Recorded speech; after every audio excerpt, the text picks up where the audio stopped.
Buen día, chicos de segundo grado, bienvenidos a una clase más de español. Espero ustedes se encuentren muy bien en su casita y vamos a iniciar nuestra clase. En esta ocasión vamos a iniciar con el tema concordancia entre el sujeto y el verbo. Aquí tenemos unas manos entrelazadas del sujeto y el verbo. Entonces veamos por qué esas manos están así.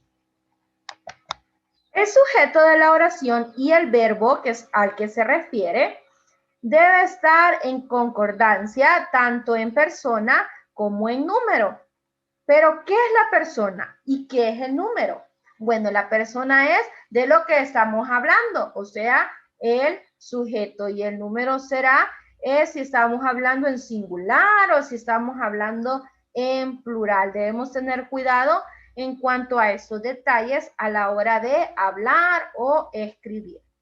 En el caso de que la oración existan varios sujetos, el verbo debe concordar de estas maneras.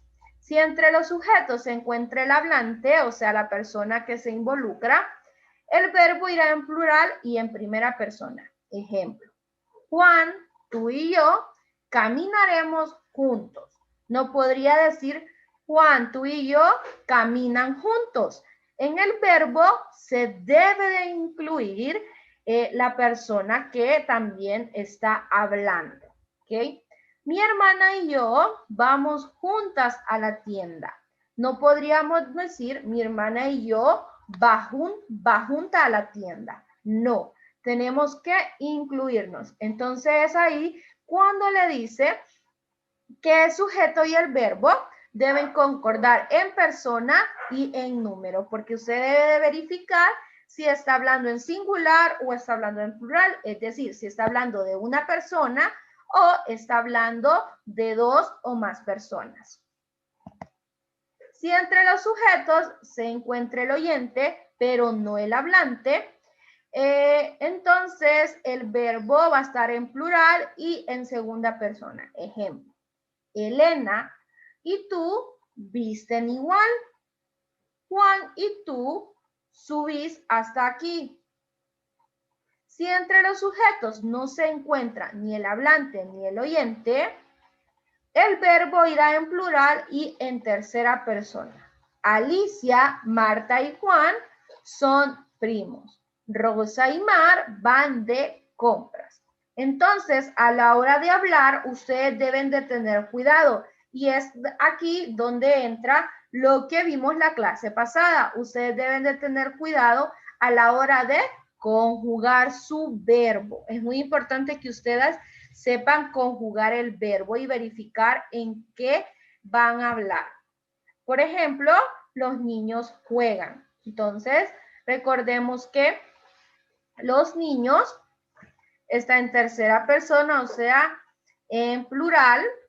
Y el verbo, miren, también está en tercera persona y está en plural.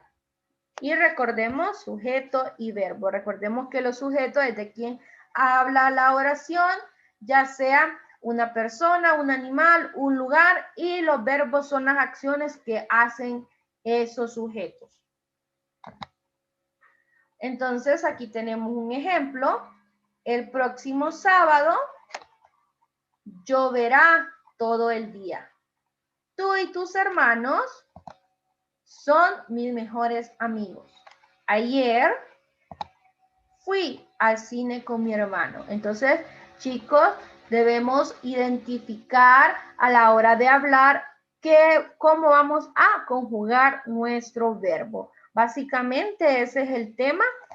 Y ahora vamos con los sinónimos. Los sinónimos, aquí tenemos ejemplos, por ejemplo, escoger, seleccionar, finalizar, terminar. Los sinónimos son palabras diferentes, pero que tienen el mismo significado o uno muy parecido. Son palabras diferentes, pero significan prácticamente lo mismo. Pero ¿para qué nos sirven los sinónimos? Los sinónimos nos sirven para que en una oración no repitamos tantas veces esa palabra. Entonces es ahí donde los utilizamos.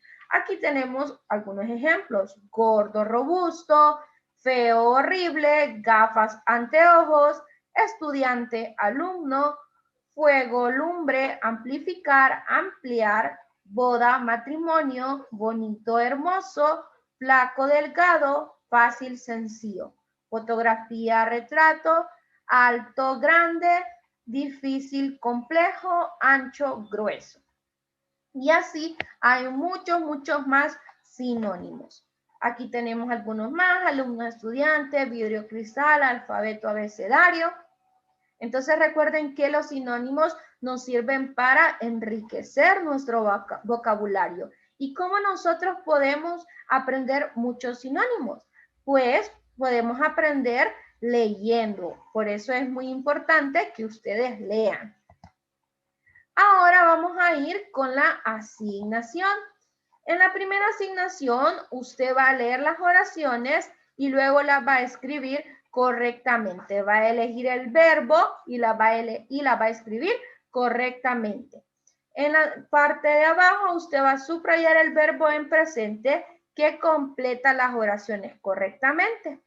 Y luego usted va a escribir el verbo, lo va a conjugar y lo que coincida con lo que está en la oración. Y en los sinónimos, en la asignación número 2, usted va a buscar en el recuadro el sinónimo que va con el dulce y lo va a escribir. Chicos, recuerden colorear su tarea. Y también recuerden practicar su lectura. Deben de leer al menos 15 minutos diarios. Ahorita acabamos de aprender que para aprender muchos sinónimos debemos de leer. Entonces, los invito a que lean 15 minutos diarios.